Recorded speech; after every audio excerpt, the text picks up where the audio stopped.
Good evening, good evening, good evening.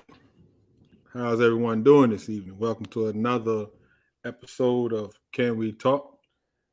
And this is our Incarceration to Corporation series. Today we have Carlos Nelson that is logged in with us. Bear with us a little bit. He's driving. He out there hustling, grinding, getting that money. But he'll be able to talk, and he's gonna give us a little insight on Mr. Nelson and where Mr. Nelson started, his speed bumps, his the things he's overcame, just like the rest of us. Uh, as you can see, the lovely Raw is not with on here today. She decided to take a break. Um, that and I decided to lock her in the closet just so somebody else can talk for a change. So, but Mr. Nelson, you there? Yeah, what's going on? All right, how you doing this evening? Oh man, just moving and grooving and getting these 18 wheels down the road. I heard you. Just make sure first and foremost you're being safe out there. Watch out Oh for them fools running around beside you that act like they can't see them big trucks. yeah. Um, so we're gonna start off a little bit like this. First give us a little insight on Carlos Nelson as a young man, way back before. Let's start way back in the day. Tell us about Carlos Nelson and what got us to this point. um, let's see. I came up. I came up in my younger years being raised by my grandmother, and that be my mother's mother, and I probably lived with her and my uncle until I was about 10, 11 years old, and then I moved with my mom for a hot second, and in my teenage years, I was living with my father's parents and my aunts, and then about 17, I moved out on my own, and I've been I've been out on my own ever since. Where you from? Where did you grow up at? I grew up in Alexandria. I was born in Walter Reed Hospital, Northwest DC. But Okay. all my schooling was in Virginia. Actually, different parts of Virginia, but mainly Alexandria. Yeah, just I can tell you kind of bounced around quite a bit while you was younger. Oh yeah. We know how we know the effects that can have on us growing up from household to household. Would you say that the neighborhoods that you mainly grew up in, raised in, hung out in, were they what type of neighborhoods were they? What and how did that affect what got you to as we move on? What do you feel like though that particular neighborhood or that upbringing led you down a certain path?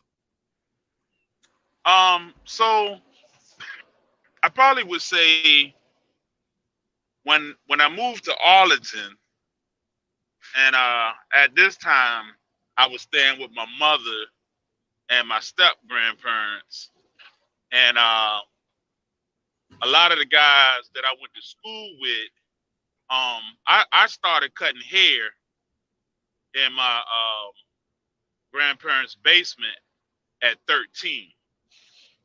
So the fact that I could cut hair, um, a lot of the guys from the neighborhood would come through because I had a slightly more reasonable prices than the barbershops, and I was a little more convenient, because I'm right in the neighborhood.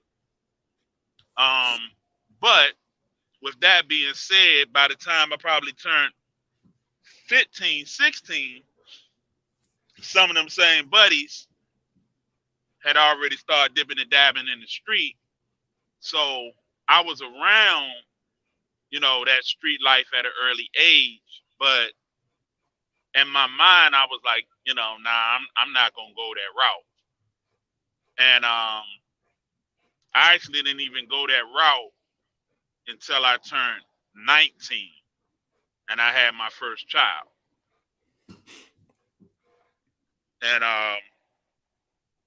what actually happened was I had my first daughter, and I was working at Giant Food, and uh, Giant Food, it's a good job, but I started out pushing carts. I eventually moved up to stocking shelves, but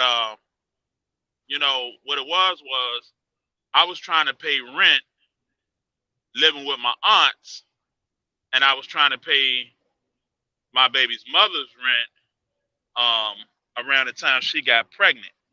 And the reality was I couldn't afford the two. So, I was kind of like, I got to come up with some other type of hustle so I can help her pay her rent. Uh, looking back on it now, if she was actually working, then, that would have made a difference. But she wasn't working. And, I just tried to provide because I knew she was carrying my child. Right. And You I try to be stepped, that responsible man taking care of that household. yeah, but in my mind, I was like, nah, I'm not gonna sell drugs. I've been seeing my friends go in and out of jail since I was like 15. So I already kind of knew, that it could go that route. Right. But, I tried to tell myself, um, nah, I just sell a little weed. That ain't nothing serious. Ain't no serious time for it. That's how Um, it start. but eventually that weed wasn't enough money. I think most of us that's been in those situations probably had that similar start. I'm gonna sell a little Hmm. weed, make a couple dollars. Then you see, the next man up that's selling the next step. You looking at his bank, you looking at your bank. You're like, well, you know what? I think I can go and step it up a little bit more. That's Yeah, chasing that money, man. Chasing that money, especially when we're young and we start having kids and we thinking we want to be that responsible adult. And yeah, I mean, I'm a big believer that your environment and how you were raised or whatever plays a big part in it, whether good or bad. yeah, I know yeah. I knew how I was how I am, how I always been from day one as a father, knowing that my father wasn't truly around.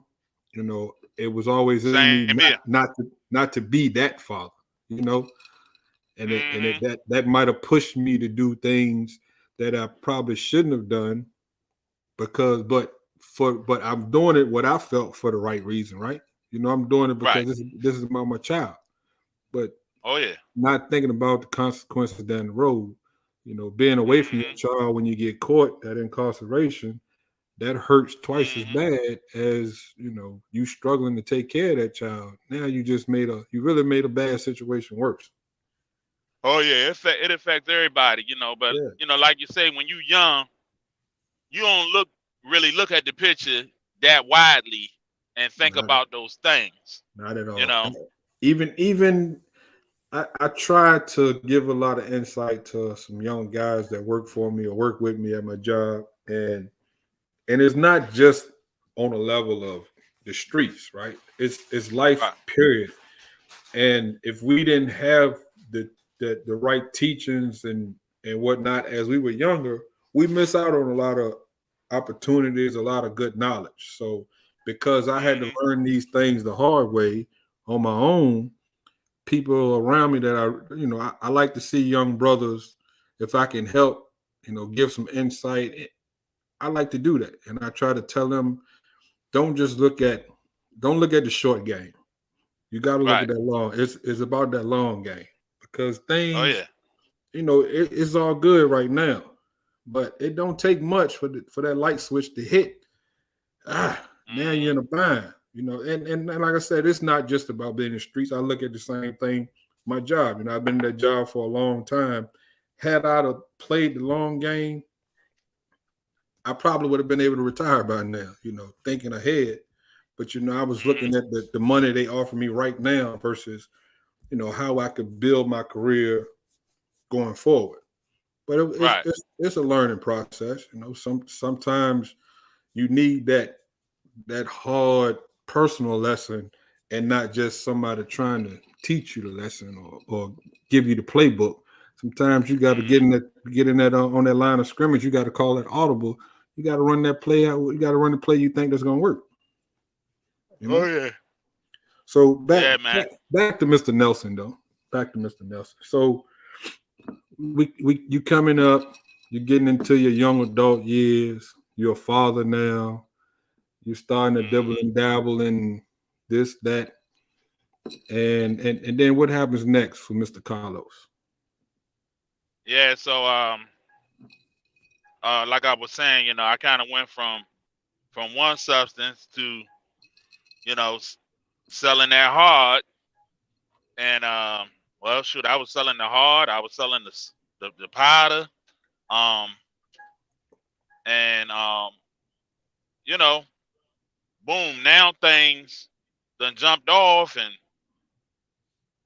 when you start getting money that way, you just start looking at life, um, very different. You start looking at, like, the fact that you risking your life. So now it's really all about you, and everybody else is second. And you start to become kind of selfish in that sense. And hanging out, partying, all those type of things. And uh somewhere along the line, I think it was in 99, if I remember correctly, 99 or 98, you know, caught my first possession charge, and then I caught another charge, possession charge in '07, and in '05 I caught a handgun charge out DC, you know, and once '07 hit, the wildest thing, man, like back in like '07, '06, I had got a little heavier into the game, and I mean, so I thought, I was making pretty good money and everything, but had my own apartment, you know, uh, two cars, and I mean, you could you couldn't tell me nothing back then, boy. You was the And man. yeah, so I thought, and helping my family out, uh, giving my mother and them money, and all types of stuff, because now I felt like I was playing the the grown man role of the family. But uh, a couple of my partners started going down, and I knew around like '06, '07 that I needed to walk away.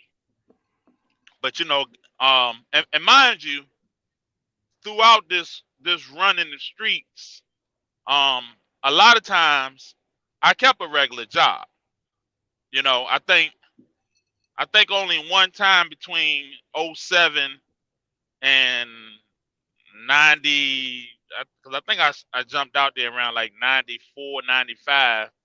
It was only like one year I didn't work, but other than that, I would have a job, or might be in between jobs a couple of months.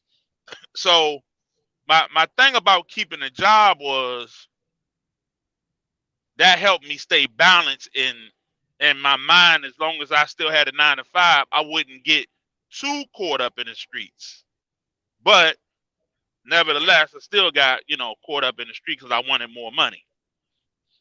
But when '07 hit, uh, I had a buddy, man, and we used to ride four wheelers together and stuff. And at that time, he had a car carrier company transporting cars.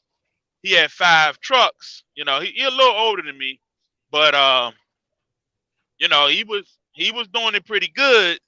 And he was like, man, I think, man, you should get your CDL and start hauling cars. And I said, well, why you say that? He said, well, you got to have a backup plan, man. What's your backup plan? I know you out there and everything, but you got to have a backup plan, man. And if you want a job that's going to sustain a lifestyle or slightly income somewhat close to what you used to, he said, man, get in the trucking industry, especially cars. You know, hauling cars is one of the higher paid trucking industry lanes. And I said, yeah, man, I'm gonna think about it. He said, nah, I'm telling you, just go get your CDL. Don't even think about it. So I said, all right, all right, all right. And then a couple months went by. He asked me again, and I still hadn't did it. And I said, man, you know what? I'm gonna go ahead and do it, man. Yeah, because And he giving you the game. He giving you the game. yeah, He, yeah, yeah. I yeah, mean, because at the time he was like, man, you can get your CDL, and was telling me I could put some money down on the truck. And at the time, man, I had the money to put down on the truck, so I'm starting to like envision what he talking about. I'm like, okay, I could take about 15, 20,000, put down on this truck, and don't look back. You yeah. know, So but now but you but the now we get reality into the was long game. right. The reality was, although I knew I had the money, I was scared to put the money into a trucking company because I didn't know nothing about trucking. So I go get my CDL, and I always tell people this story about how I came into trucking. I was going to school in Manassas for trucking. It was a 30-day school, and the day that it was time for me to go take my test to get my CDL, because I had a Maryland driver's license, I had to take the test in Maryland. So I actually came back out here where I was just at now to Frederick, Maryland to take the test. I was scheduled out Frederick, Maryland to take the test. So I took the test out there, passed, and I was on my way back to Virginia.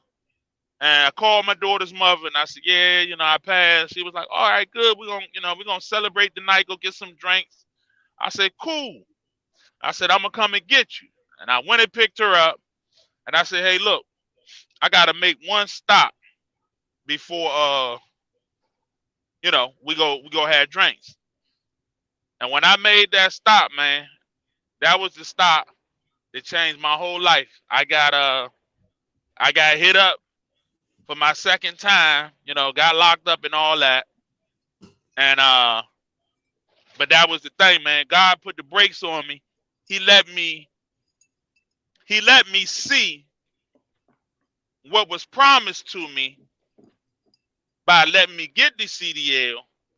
But when I decided to keep making that move in that lifestyle, he said, "Well, I'm a bring joy to your life, but I'm gonna shut you down too today." Yes, And sir. he shut me down the same day, man. Yes, And sir. and and a lot of you not. I You had a had wake up call. yeah, I had a wake up call. I still had some drugs out there in the streets, and I said, hell with all of it. I called my boys. I said, man, do what y'all want with it. I'm done. And they like, what? I said, yeah, man, I got to get through this.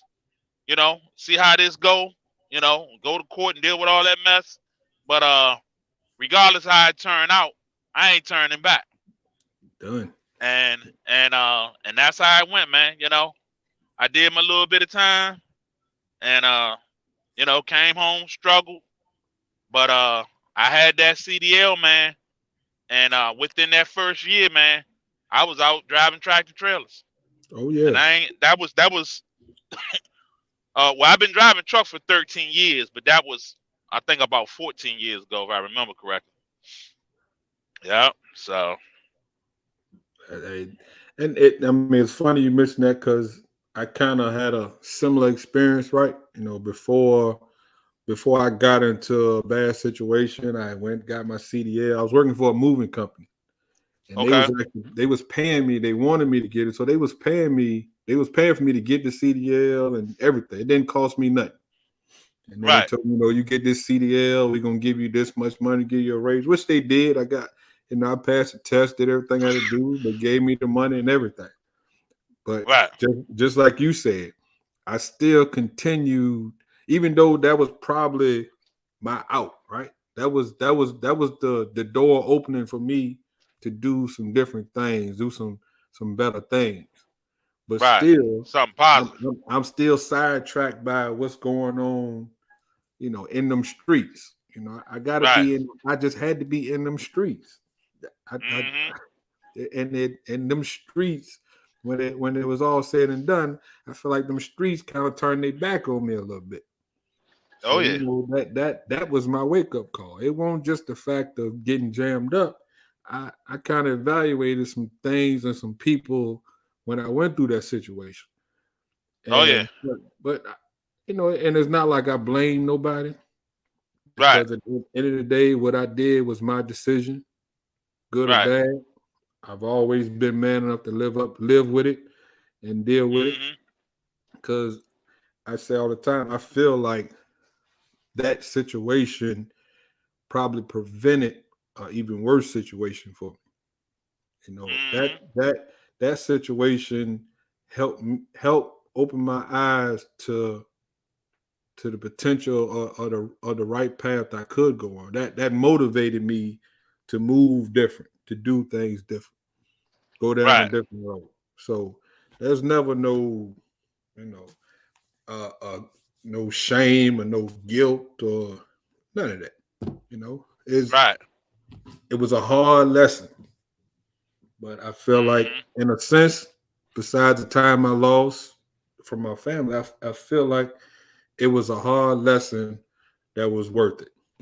When I Oh yeah. look at when I look at where I'm at now, how I've been since then, now I feel like I'm blessed. Is a big blessing. Oh yeah. So now, as we get into present time, so where's Carlos now in working his way into the corporation? So let me just back up, and then I'll come right back to where the question. So when I Okay. got my CDL, the thing was, a lot of times when you come out of the school, and the schools are normally roughly like 30 days, if you go that route to get it, uh, a lot of the big companies will come to the school, try to bring you on, and basically what they want to do is take you over the road for normally about a year, and they'll pay they'll pay your balance of your school off for you, but you got to be out on the road, probably more than you want to, especially if you're a family man. But they'll give you all that spill, and you have to decide if that's for you or not. So for me, that wasn't for me to be out on the road.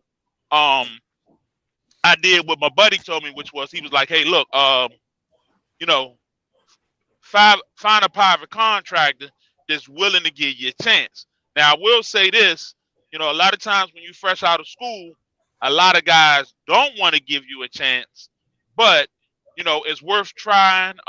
Even sometimes a company give you a chance. It might not be um, a private private contractor, but for Right. me, it was a guy that had he had about uh, 3 trucks, and he brought me on, gave me a chance. And the reason why I say it was really a blessing, man, because my first couple of weeks, man, I was bringing home 900 to 1,000, and this is back in '09. And I didn't really have to like crawl to make that type of money. I just basically showed him I could drive the truck, and he worked me. And then by the time I left him, man, I was making $2,000 a week, because I was running way out to Texas and stuff like that.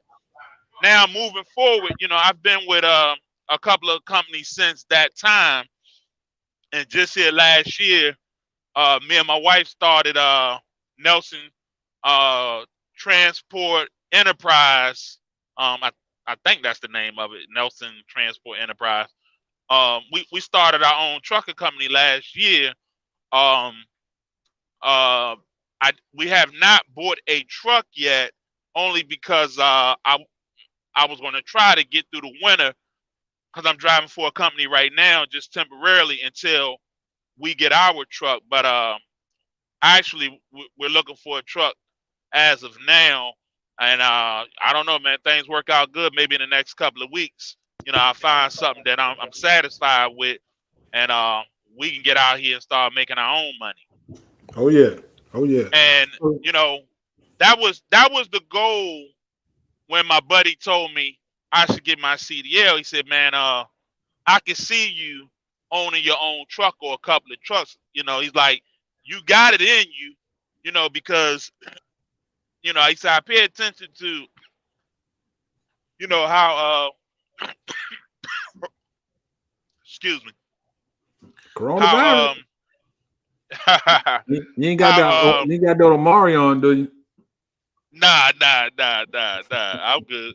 But um we used to ride four wheelers, and the thing was, I used to always kind of organize my friends on my side of the town to come together and ride with his friends, and we all, kind of did our thing. And so he was just like, "Man, I really see, a lot of your friends look up to you.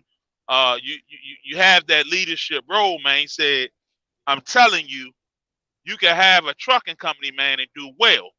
So, regardless of how many trucks, we might actually get after things get to rolling, if nothing else, we definitely gonna have my truck. The plan is kind of to do three trucks, but we'll see how it go. I mean, because that's a whole nother situation. Actually having people work for you, but yeah, man, it's I'm really glad that I got my CDL. I mean, um, I have a couple of other things that I could fall back on if for some reason, you know, uh, I'm not doing this anymore. But that's the thing, man. Like, I look at a lot of the youngins nowadays, and when I was coming up, man, uh, my grandfathers and them, man, they used to show me how to work on cars, how to fix stuff around the house. Life skills, Um, man. Life skills. A lot of these young cats yeah, now, they missing out yeah, on these man. life skills, man. I've made money by working on cars, detailing cars, cutting hair, pressure washing, houses and decks and all types of stuff.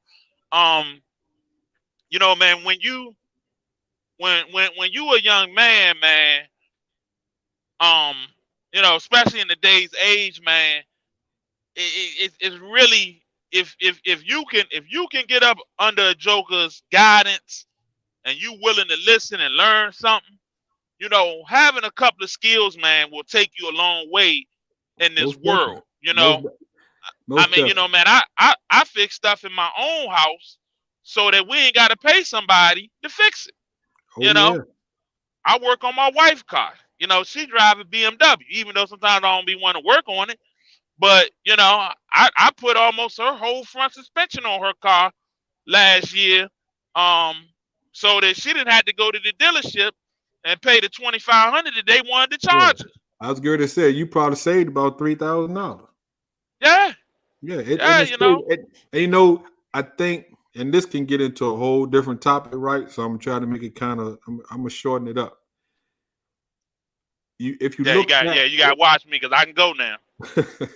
if you look back into the early years in the black community, the 50s, 60s, 70s, where they really wasn't pushing for us to go to college, right? It was Right, hard for us to get into a college besides a black college, certain smaller colleges, so they saw it, right? So right. in that era for a black man, black woman, the goal wasn't always to get to college, but you had the fathers, the parents, the grandparents, knowing that they may have children that's not going to make it to college, they was teaching them trades.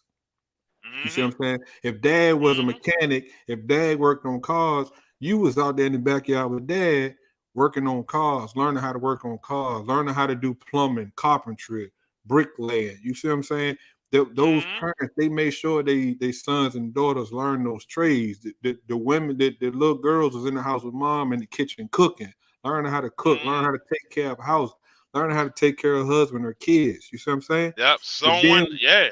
then we Mhm. got into to the later years, to the 80s and the 90s, where things kind of opened up for us in the black community, right? So Yeah. it became college was like the goal all of a sudden. We all Mhm. felt like we can make it. We can all go to college. So what did that Mhm. what did that do? That turned into those trades wasn't being taught to us like they used to be. You see what I'm Right. saying? The trades kind of got pushed to the side. So now I Mhm. think we seeing the after effect of that, because now these younger generation now that was depending on us to teach them these trades, we couldn't teach them trades because we got into trying to get into college, and then when we didn't make it in college, what did we do? We started selling drugs. Mhm. That's what Yeah. happened. I And I and never and wanted to go and, to college and, ever. and, and in my opinion, I think I ain't no conspiracy type person, but I feel like during that era, as 85 on, when we started to advance as blacks, getting into colleges, doing big things, all of a sudden Right. they threw crack into the community. Yeah. Yeah. So That took by over the everything, time man. by the time I got late teenage years, you know, throughout my early years, my thought was I want to play sports. I want to go to college. I want to play this. I want to play baseball, football, I'm going to college. But all of a Mhm. sudden, I see these cats over here with all this money. They don't drop out of school. They ain't think about no college. They getting money in a whole different way that don't require me to go to college. So that Mhm. was a distraction right there. That Oh I yeah. feel like that distracted us from anything positive, From the bigger because picture. Yeah. when Yeah. I look back through that time from I say 85 to the early 2000s, all we saw was we can hustle, we can grind, we're gonna sell this crack, we're gonna man, it was booming. It was Yeah. booming. You had Mhm. people making $1 million, millions of dollars simply off of Mhm. selling crack. And that's Yeah. crazy. So why do I need to learn a trade now? Ain't no That's Oh yeah. nothing to learn with selling crack. All I gotta do is know how to Mhm. cook it, break it down, And, and bag it up. yeah, and learn how to sell it better. You know what I mean? It sold itself. Yeah. During that time, crack sold itself. All you had to do Mhm. is be there with it. They coming to you. Mhm. There's no trade in that. There's no thought process in that. That Mhm. that that taught us to stop thinking. We don't even You don't even have to think no more. Mhm. You see what I'm saying? There's no thought process in that. All I got to do Mhm. is break this up, bag this up, and go stand on this corner and wait for whoever to come through with whatever. Bam, I'm good. Right. But So, keep this in mind, right? Like a lot of guys that realize they had a skill behind hustling. And this is what I mean by hustling, right? Like for an example, right? If you got to where you were selling drugs, and let's say, you had 5, 6 people that bought weight from you, right?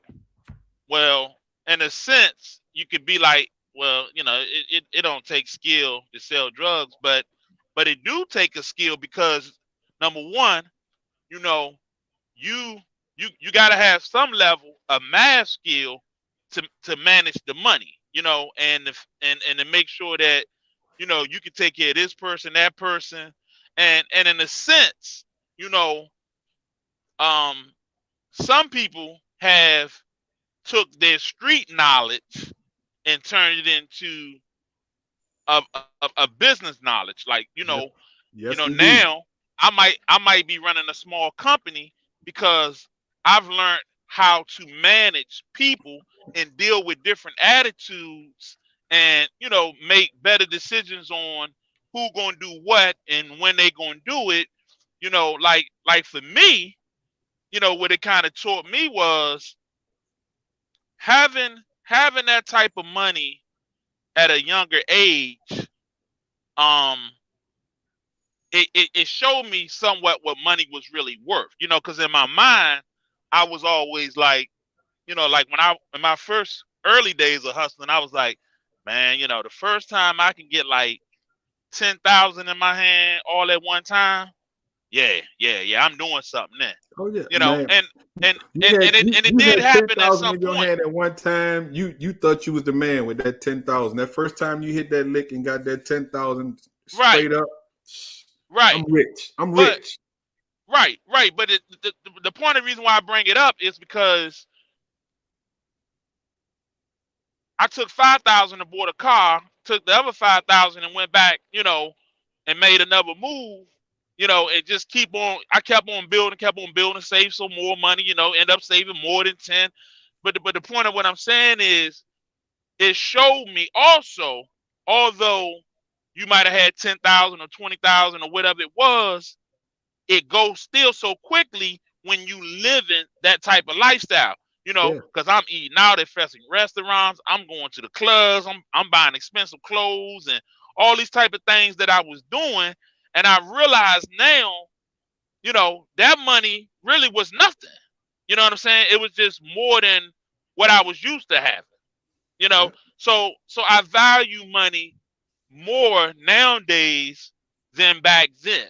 And now I also understand, you know, 10,000 is a nice cushion to have, but now you push for bigger goals. Now I want to get to 50,000 or 100,000. I, I put Get ten this thousand. company going, and I give Raw $10,000 right now. By next week it's gone.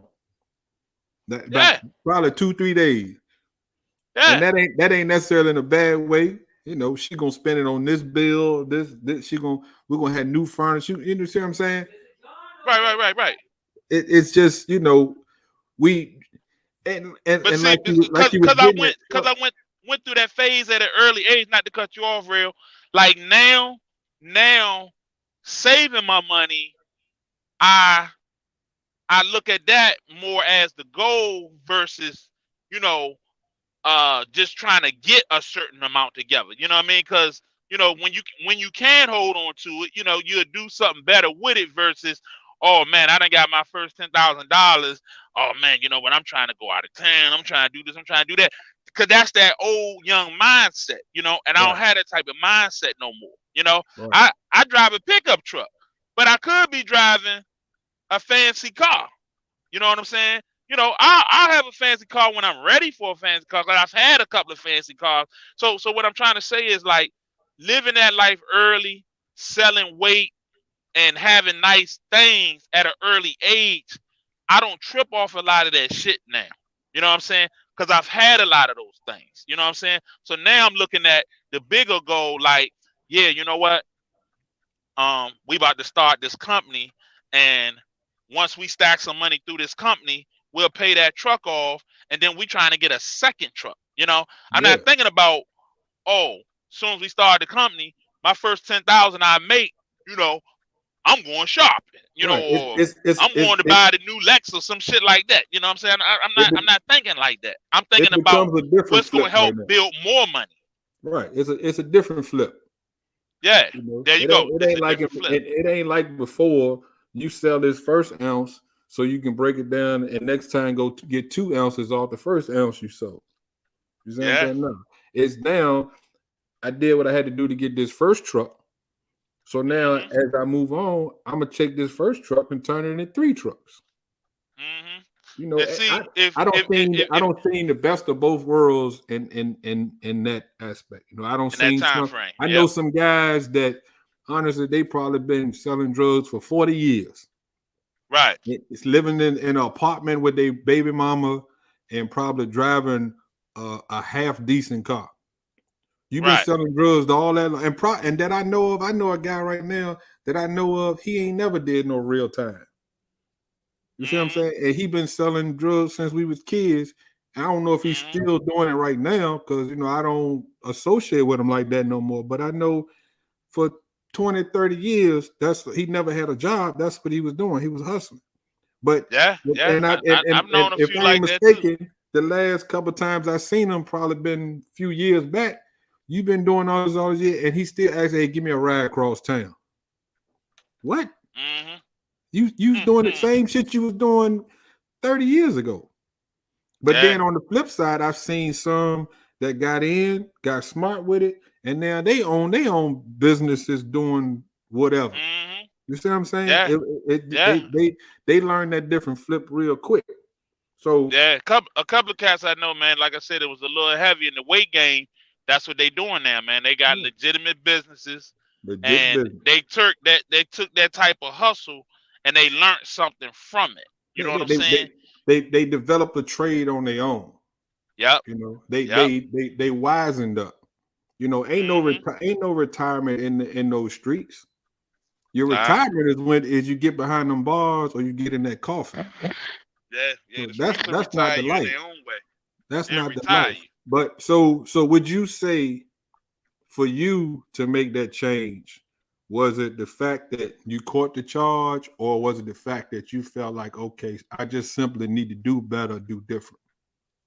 Yeah, man. And plus, you know, that charge. Well, as a drug charge, that was my second drug charge. As felonies, that was three.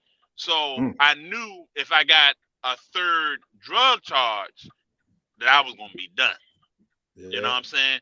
So, like I said, man, I seen too many of my homies that was going down and doing all types of time, 5 years, 10 years, 20 years, and getting them big numbers, man, at an earlier age. I knew that it would come that way for me if I kept on going. You know what I'm Yep. saying? Like there was a better chance of it happening than it not happening. And I said, man, shit, you know, don't get me wrong, you know, at the time I was caught up. I was loving the lifestyle and wilding out and all that stuff. But I come from a good home of you know that's not the way what I'm saying I was brought up. I got caught up for a very long minute Like most of us. versus Yeah. um you know not going that route. And I knew, being I had that CDL, man, that was my out. And I tell you, man, to be honest with you, you know with some of my homies, that, well, really like two of them that I can think of offhand, you know, they still dip and dab a little bit because they like, man, I just never had nothing to fall back on like you did. And I said, yeah, man, but I keep telling y'all, it's never too late, man. To go to school, go to trade school, plumbing, heating, some type of skill, man. Shoot, you can get your damn CDL to where Mhm. that you can make, you know, decent money and feel like, you know, um, that you can kind of provide for your family versus, be out here working at Walmart on the register making, $13, $14 an hour when that ain't gonna really get it. You know, when you become our age, you in your 40s, man, you trying to be making, man, at least the least amount is probably about 80,000, but definitely somewhere in that range or better, man, so that you can kind of feel comfortable to be able to come home, pay some bills, take care of your kids, and things like that, man. As a grown man at 40, man, bringing in, 50,000 a year, 40,000 a year, man, that's, I mean, something better than nothing.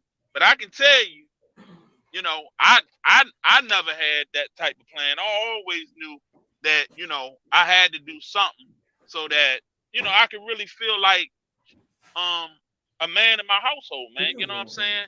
And my wife might make more money than me, but I don't make bad money. You know what I mean? I don't make bad money.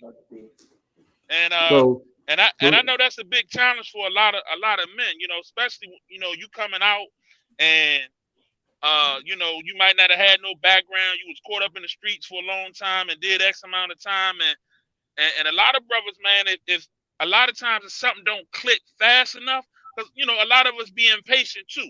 We don't want to walk the hard walk, to find the decent job, so we can be a regular square out here, you know, in the community. Everybody want to be able to be, like, man, shoot, when I hit the streets, man, I'm trying to make good money, man, and if something don't come together quick enough, shoot, man, I'm gonna have to go back to what I know. Nah, ain't no going back, cause you can go back, but you're gonna go back to jail. Right. You know what So I'm what? saying? So So what was the biggest challenge for you when you decided? Okay, I'm out of here. I got this CDL. What challenges? What was the biggest challenge that you ran across? Like for some, getting out, they don't have the skills. So now the challenge is them being patient, trying to find that job and not result back to their old ways. And some had the challenge of every time they trying to find that job, they constantly getting turned down. No, no, no, because all they see is that felony on their record. So right. what did you have to deal with any of that? So as I was saying, the guy that hired me, I told him up front about the felonies, and he wasn't worrying about that. I will say this, right? So some industries that you go into, or you might decide to go into, um, when you get out here in the streets, some of them industries, if you have a record, it will affect you getting a job. You know, um, trucking is really not one of them. Now, when I say that, what that means is it's not that, because I will tell you there are a high percentage of truckers that have felonies, or you've been to jail. I would agree with that. Um, um, but it's a high demand industry. It's always going to be in high demand. It's a Yeah. good paying industry, whether you driving a tractor trailer, a box truck. As long as you got an A or a B, you'll Yes, make sir. you'll make decent money. I, Um, I agree with that 100%. I know a lot of guys I know that's been through the system. They've been through these ups and downs. I see they've actually got their own trucking business or they driving trucks on the way to buying their own truck. So that's one thing I would encourage for someone yeah, that yeah, don't already have that skill. Most of us can drive. Go to school, right, get that CDL, get out there in that world, drive them trucks. And that's probably because as a trucker, they know for the most part, regardless of what your crime is, you don't have a whole lot of interaction working in a with people. workforce per se. You're Right, in a truck by right, yourself, you driving, yeah, so they feel like they can give you a chance with that. oh So yeah, that's why oh I yeah, would oh say yeah, to anybody that don't have that life skill already, and they in this predicament, they're in this process, man, go get that CDL. That money is yeah, out there with them CDL. Like I said, whether it's a and CDL A or B, a box truck, a right, flatbed, it's some money right, in there. It's some good money that can help you provide a good living for yourself and for your yep, family without yep, worrying about looking over your shoulder and dealing with a lot of BS. yeah. And the other thing is, um, you know, that's usually the route I tell people. I don't even normally try to talk people into like HVAC or something like that. And don't get me wrong, it does pay good, but like I say, sometimes when you a felon, man, so say you want to go work for a company, Michael and Son or something like that. Yeah. Some of them companies ain't hire you, man, because they need you to do residential and you in people houses. And let's say for an example, right? If your felonies is drugs, you might be okay. But if you got a murder charge, they not gonna want you in nobody's house. If you got a Yeah. kidnapping charge, they not gonna want you in nobody's house. You know what I'm Right. saying? So It's like you it's always tougher for the violent crimes, right? yeah, Because they look at oh you, yeah, you we don't know what triggers you to be violent. Yeah. So I don't want you working for my company and you that trigger comes off. You know what I'm saying? Because that's my name. But and the flip side of it, not and I'll be straight up honest. I have a violent crime charge, right? A lot of people you Mm-hmm. probably never guessed that because most people that know me these days, they see me as a calm, mild mannered type person. I laugh, you know, when I'm out, we gather, I kick it. I'm always on the cool side, you know. Yeah. So that's why you can't necessarily judge a person off Well, of what you yeah. see on a piece of paper. Because I Yeah. promise you, I promise you, a lot of people that I'm around most of the time now, if they would know me in those early days, you Right. couldn't tell. You would never think it was the same person. But Yeah. that was And growth. That was the growth in me, though. That was yeah, the when we change in when we me. That did was that thing, and you came out with the fact that you actually had been down, I was like, yeah, what? You know what I'm yeah. saying? I didn't know. I didn't know you had walked that, walked I've that been side of down. the I've track at a been down time. that road. I've had those struggles, and again, I keep saying I don't regret it. I Right. I Right. was who I was at that time, Hmm. and I feel like I grew from it, to say the least. But Okay. it just to me, that's just funny to me when, like I said, because people that know me now that didn't know me, but now there's some people there's watching here on Facebook or whatever, some people I grew up with, even they would say, they see me now or we hang out now, and the person I am now compared to the person I was back then, they would tell you, yeah, y'all better be glad. Y'all better be just be happy. They hear people say things to me now, and they Right. kind of look at me sideways, like not knowing my reaction because they know Right. 30 years ago how I might have reacted. But Oh my yeah. reaction now is, I'm a grown ass Yeah. man. Yeah. What you You say think more don't now. bother me. So yeah, Yeah. You think before you and react. and that's what it's all about. Growth. Yeah. You go through the system, you go through these issues. You got to Hmm. take time. You gotta. And I said this on the last segment. It was funny because this book I'm reading, part of the advice he gave in the book, and it talked about how you get in this situation, whether incarceration or whatever the case may be, and you're looking to make that change, you're looking to move forward. And I shared last time that the thing I felt like worked for me the most was I would sit in that cell and I would imagine myself in a place. I would imagine myself 5 years from that time. I would imagine Hmm. myself on a positive note where I want to be. You see what I'm saying? I Hmm. imagine myself in a good paying job in a nice house with a nice family. I use my imagination and I put myself in that place. Hmm. And it almost felt like because I had that embedded in my mind, I wouldn't stop until I got there. Even Hmm. when I ran across some other situations that almost pushed me over that edge again, I felt like having that in the back of my mind made me think Hmm. twice about my decision. Hmm. Like, is this really worth it? This is gonna stop me. But Yeah. we're coming close to this time now. Time flies when you're having fun. Hey, thanks for coming on here, Carlos.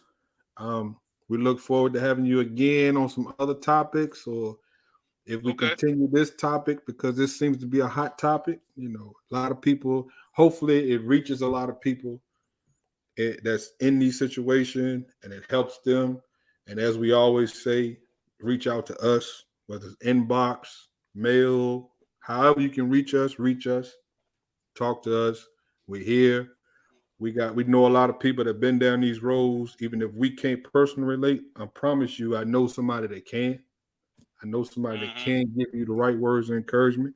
We just want to see everybody grow and and do better as a Hmm. community, as a race, as people in general. It's a rough world out here right now. So, Hmm. with that being said, this is our time. We thank everybody for joining us. And again, appreciate you, Carlos. We'll be on next Tuesday at 6. Next week, we got a revised time. We'll be on Tuesday next week at 6 p.m. instead of Wednesday. And it'll be women. And it'll be some nice women on here talking.